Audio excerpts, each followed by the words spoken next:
Today's token of discussion is going to be an oldie but goodie. I have had this token and known about this token since end of December.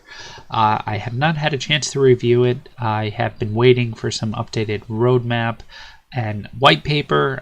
It was supposed to come out earlier this month in March, but there were some delays on that. So as you can see here on their website, there is an updated white paper and roadmap to be released on the second week of April.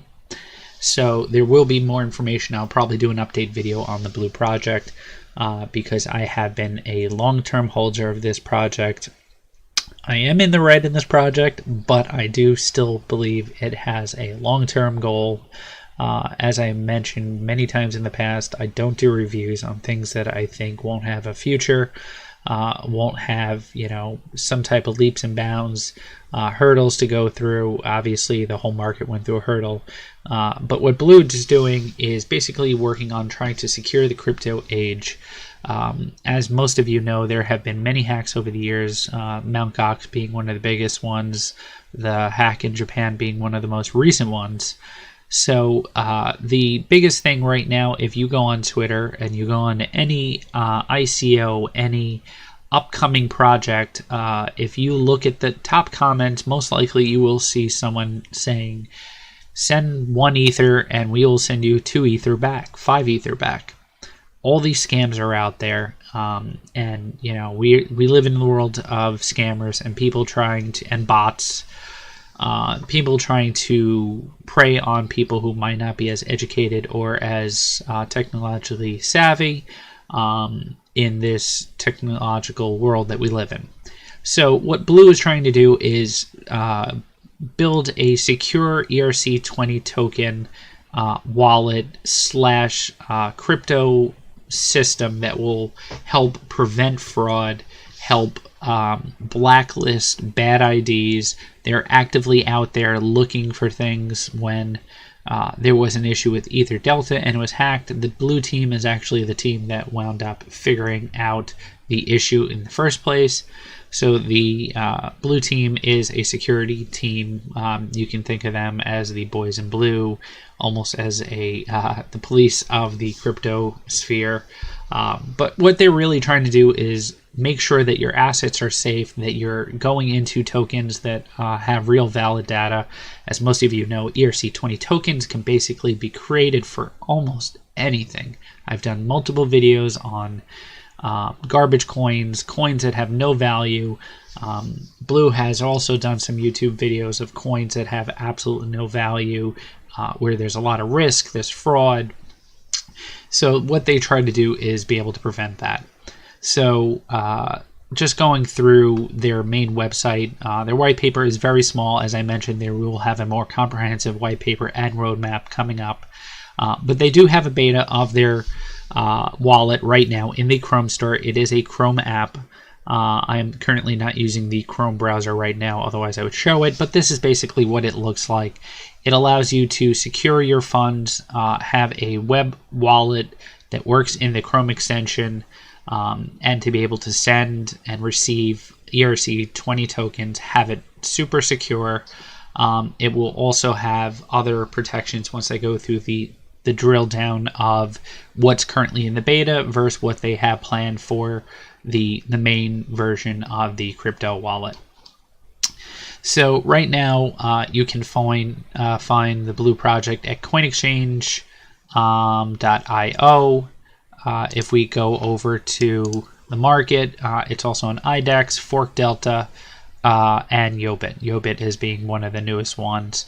I'm actually a big fan of IDEX. I just started messing around with it. I will be releasing this week a gem from the IDEX platform. IDEX has some very good finds. Blue is one of them. If you look at Blue right now, if we look at our charts, obviously it was doing very good prior to the ramp up that we had. It went to about $2, give or take, with a $65 million market cap, which is still extremely low. Right now we're sitting under $6 million. It has a very low circulating supply, very low total supply. This was an airdrop. This was not an ICO. Just to let you guys know, this was not an ICO. They did not raise initial funds for it. They were in this for the actual community. They didn't do this to make a buck. They have a strong team behind them. So right now we're looking at 16 cents right now for the token. I was buying from 50 cents all the way up to like $1.50. So I did some FOMO. I didn't know where the market was going and where it was going to crash, but I am heavily invested in it. I do think it's a good project, and it is a long-term project, especially where you're looking at the market cap. It's only $6 billion.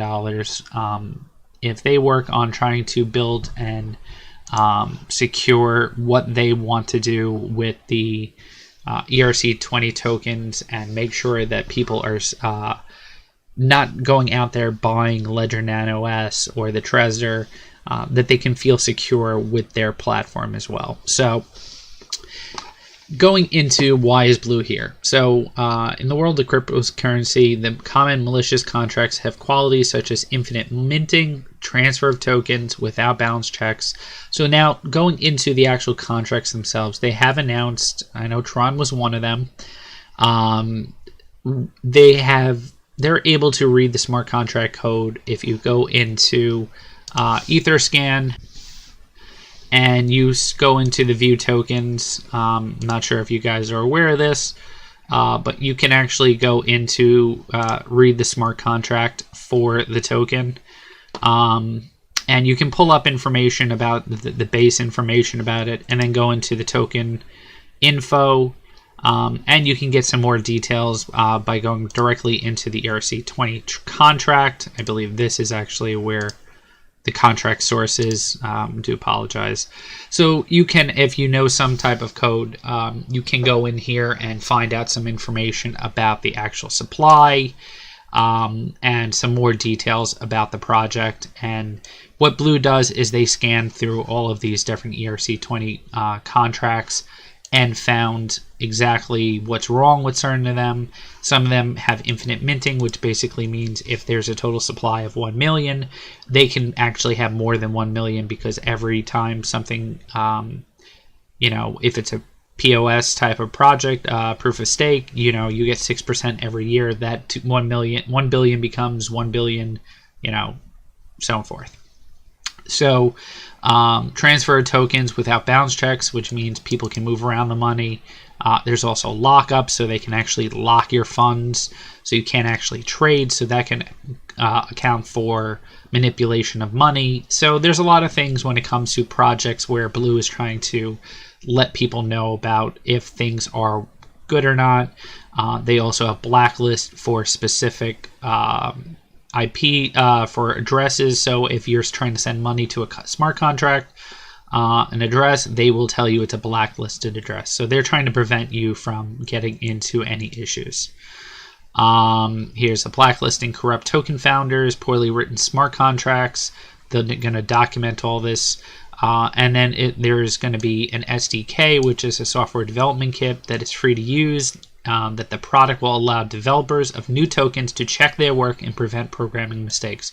So they're going to release a software development kit for ERC20 contributors to utilize this software to make sure that everything in their code is good to code, basically offering them like an antivirus software, but it's an malicious, fraud kind of software for them in the crypto sphere.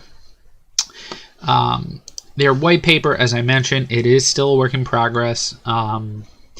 Basically, they're trying to address, there's an addressable need, and the problem at large is that the ecosystem lacks financial transaction approval and confidence and expectation both consumers and merchants have come to expect as part of an everyday transaction. So fraud checks that exist in traditional financial ecosystem and stolen card detection, unusual spending activity, all these things currently happen within fiat. Blacklisting bad actors in the economy with frozen assets. Basically, they want to be able to do the same thing with the crypto sphere.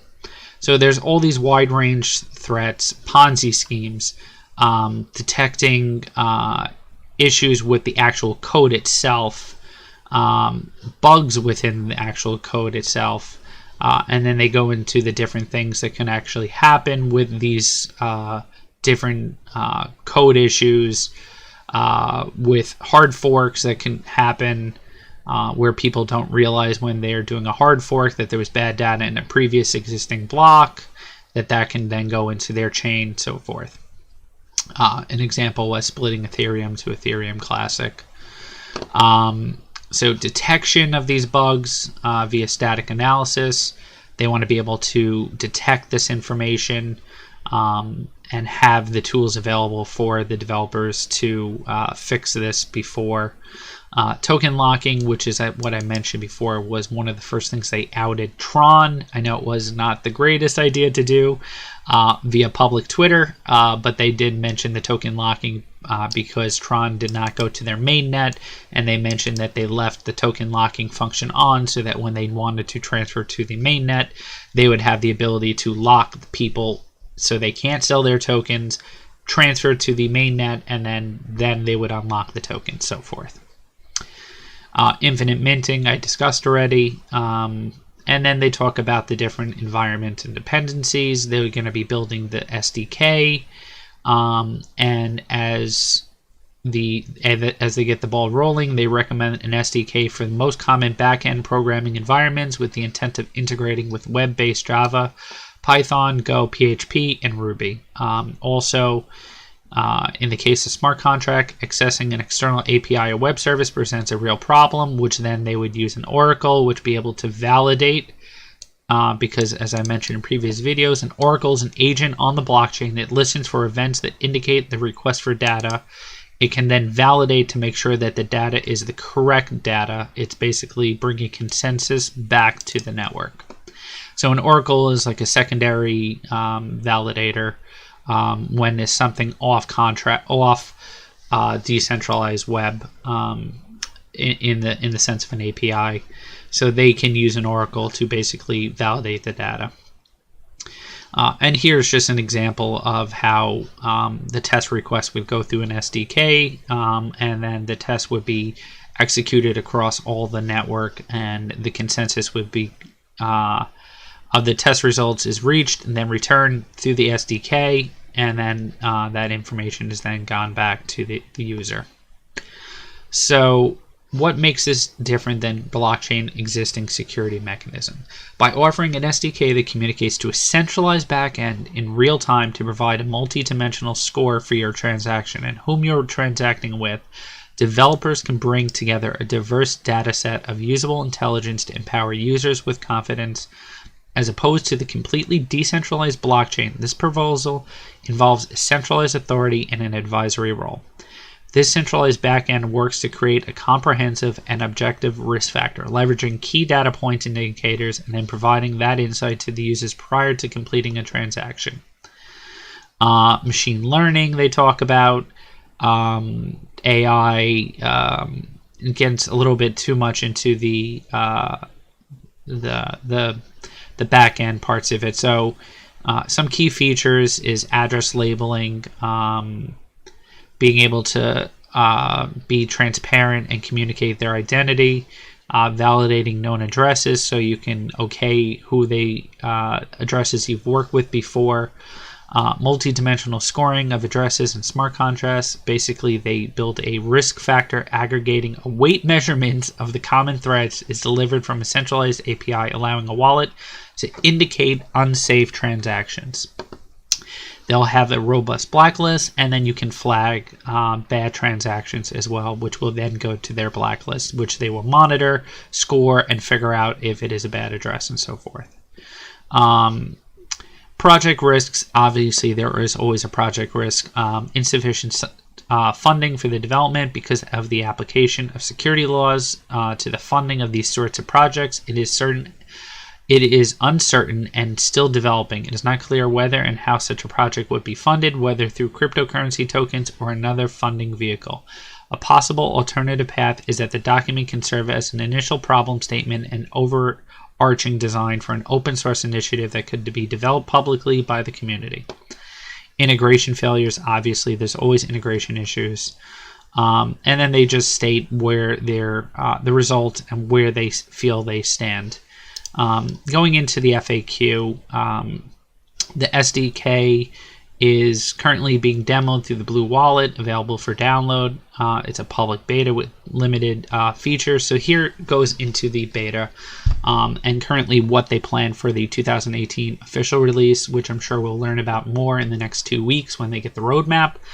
But basically it allows for Ethereum wallet transfers, token sending, history balances, scanning of the smart contract, fraud detection, fraud prevention, integration with certain dApps, and then moving on to what is going to be on the official release, multi-user support. Right now it only allows one user, two-factor authentication, dApp plugin system, dApp store, Android support, iOS support, and things that they do eventually down the road want to be able to support is Bitcoin and Lightning transfer support. So they do eventually want to get into the Bitcoin sphere off just Ethereum and Lightning transfer. So they are looking to try to get into that sphere as well. Right now, if you go to their team,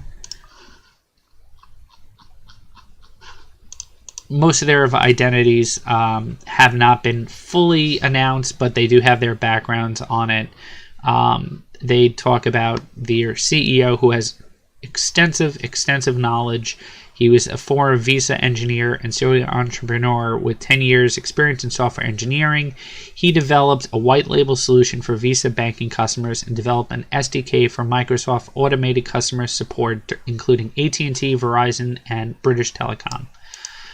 In addition, he's an artificial intelligence board member at Microsoft and a published author on mobile software engineering. So he has a ton of experience. He is very active in the Telegram group. He's a very smart guy. He's actually done quite a few interviews already on YouTube. And I think they have a very good team just all in all.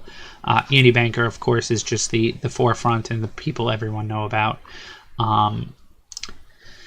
But as far as the project is concerned, I still think this is a hidden gem right now. I think this is their wallet you can download for Chrome. But just as far as the project is concerned, it is a very low market cap, very low circulating supply. A great vision, obviously, with the roadmap. Their markets right now, they are not on any major exchange, which I think is the issue. Right now they're on IDEX. Obviously they don't have the funds like others to be able to pay for Bittrex, Binance listings and so forth. But as far as the project is concerned, right now at 16 cents, which is way lower than I have ever been able to purchase is at, I think it is a complete steal. Obviously, will it go lower? I don't know. Will it go higher? I foresee, 2018, end of 2018, 2019, this price will definitely reach all-time highs again and continue, because I still think that the $60 million market cap is still pretty low for what this project is. As long as they have a working, viable product and the adoption rate is up, I think this is definitely something to look out for.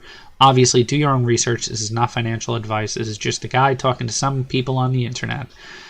Let me know what you guys think. Shoot me a comment. Please like, subscribe. I hope you guys like this. Have a fantastic Tuesday. Thank you, guys.